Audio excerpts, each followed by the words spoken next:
Luego, este es uno de mis personajes favoritos de toda la historia. Como ustedes saben, y si no lo saben, aquí también tengo, si ven aquí, es un libro que se llama De Tom y Jerry a las Supernenas, la historia de Hanna-Barbera, del estudio de animación de Hanna-Barbera, que escribí hace un tiempo para la editorial Dolmen. Me embarcó un querido amigo, porque yo estuve muy cerca del mundo del doblaje y de la traducción de cine y televisión, pero también porque soy un apasionado de la Warner y he estudiado lo que hizo la Warner a lo largo de su vida, y entonces me invitaron a escribir esto. Y además de poder contar la historia de la animación, que me parece que es una de las cosas más interesantes, que es el principio de este libro, pues contaba yo la vida y milagros de Scooby-Doo. Scooby-Doo es el gran, como serie, es la gran maestra del pensamiento crítico. ¿Quieren ustedes pensamiento crítico? Miren,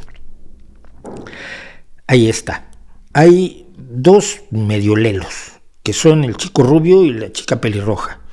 Luego están Shaggy y Scooby, que se creen todo, pero tienen los arrestos para enfrentarse y hacer cosas cómicas con el monstruo, vampiro, brujo, fantasma, ser extraterrestre, monstruo de cualquier tipo, al que se enfrentan en cada episodio.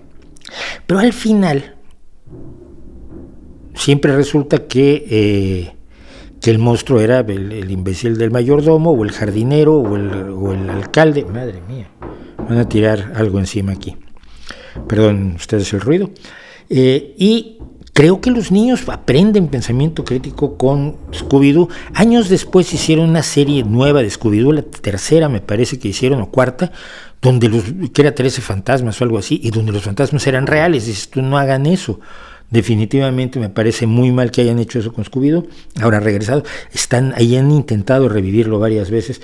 La serie es buena desde el punto de vista cómico, son gags repetitivos, mucho dentro de la comedia del absurdo, pero por supuesto está la personaje número uno, que en inglés se llama Velma Dinkley y que en español le pusieron Vilma, porque no sé por qué Velma les parecía un nombre inadecuado. Los traductores y los intérpretes muchas veces que las decisiones no son ni de los traductores ni de los intérpretes, sino que son de la ejecutiva y de la directiva, ¿no? Yo me acuerdo de películas que yo traduje que les ponían unos nombres que decías, pero es que no tienen nada que ver. No, pero esto está bien. Pues, ponen unos nombres que no tienen absolutamente nada que ver, ya no con el título original, no tienen nada que ver con la película.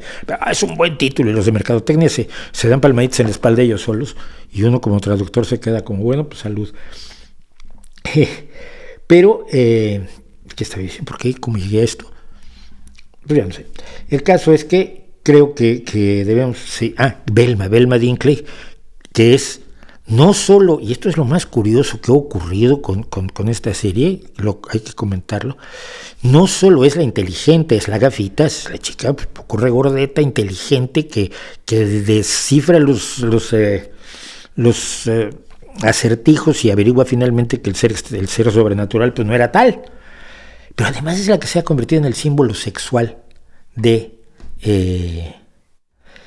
Scooby-Doo, y hay un mundo de fetichismo alrededor de Velma que no hay alrededor de la pelirroja, que es la chica que se supone que es guapa y de piernas largas y todo esto. Bueno, pues es la historia. Entonces tengo a Scooby-Doo para que nos vigile, que no metamos demasiado la pata. Vamos a ver qué nos están diciendo en el chat.